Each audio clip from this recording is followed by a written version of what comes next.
Hi, I'm Dempsey Pulot, and this week I'm reviewing...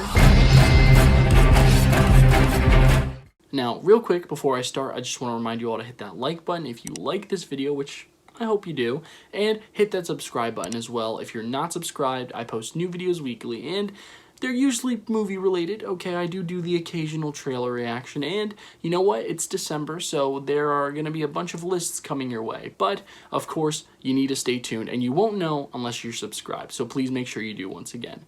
Now, without further ado, let's jump into Knives Out. Knives Out is the latest film from writer and director Rian Johnson, and it features an A-list cast consisting of Daniel Craig, Ana de Armas, Chris Evans, Toni Collette, and Lakeith Stanfield, just to name a few. There are a lot of big names in this movie.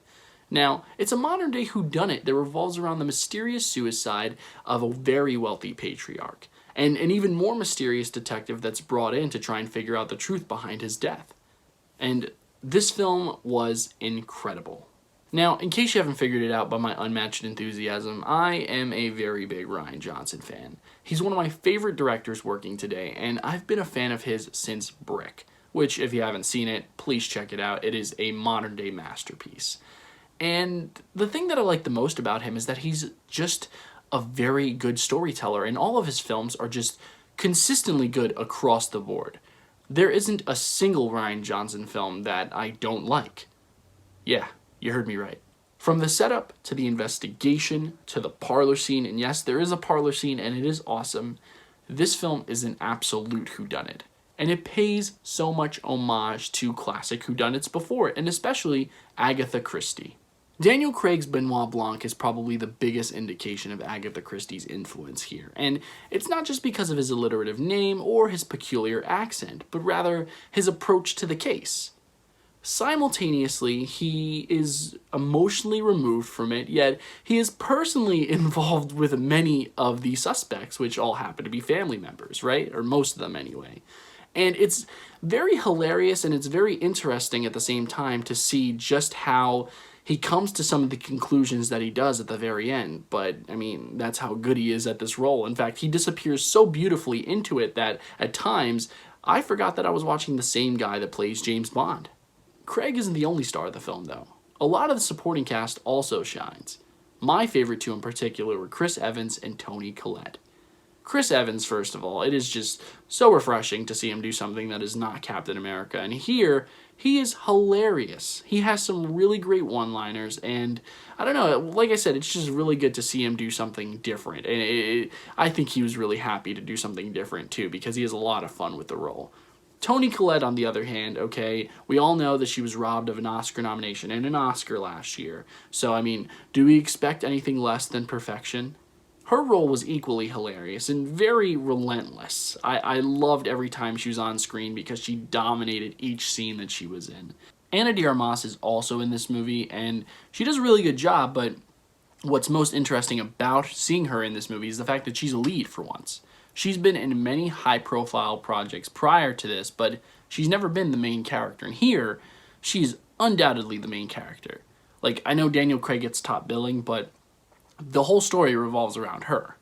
And she does a really good job at carrying this film. I mean, whenever Daniel Craig or, you know, even Toni Collette is not on screen. But she has such a commanding presence, and I'm kind of disappointed that we haven't really gotten to see this up until this point. And I just really hope that with this role in particular that she's able to do more things like this in the future. Despite so many great actors and performances, this film does suffer from something that I think many films with big casts often do go through, and that is the fact that not everybody gets enough screen time.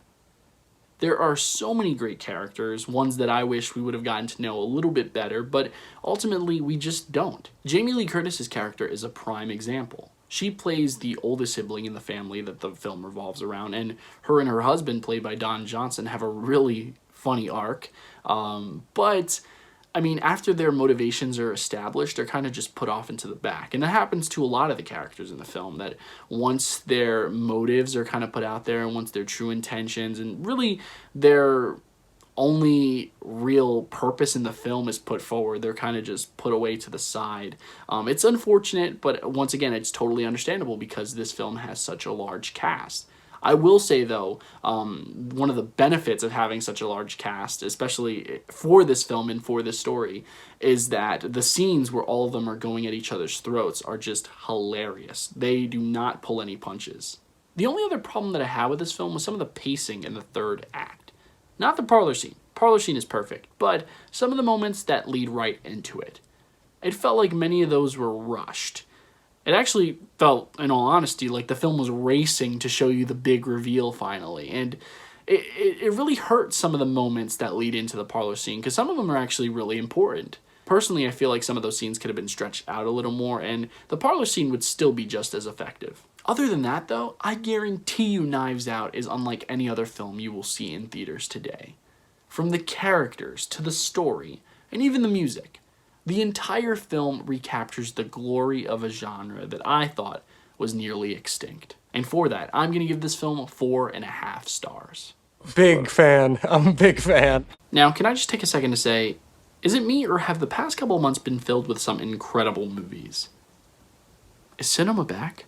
Guys, thanks so much for taking the time out of your day to view this video. Once again, it really does mean the world to me. And as I said before, if you like this video, please make sure you hit that like button and also subscribe for more awesome weekly content. Now, if you happen to see this movie, please let me know what you thought about it in the comment section below, whether you loved it or you hated it. I want to know, okay? I need to know what other people thought about this, though I'm pretty sure many people that see it will like it. Now, that's pretty much all the time that I have today, but I promise you I've got more awesome content coming soon. I have a second review coming later this week, so be on the lookout for it. So yeah, I should probably get back to work, right? Until next time, I'm Dempsey Pallad. Take care.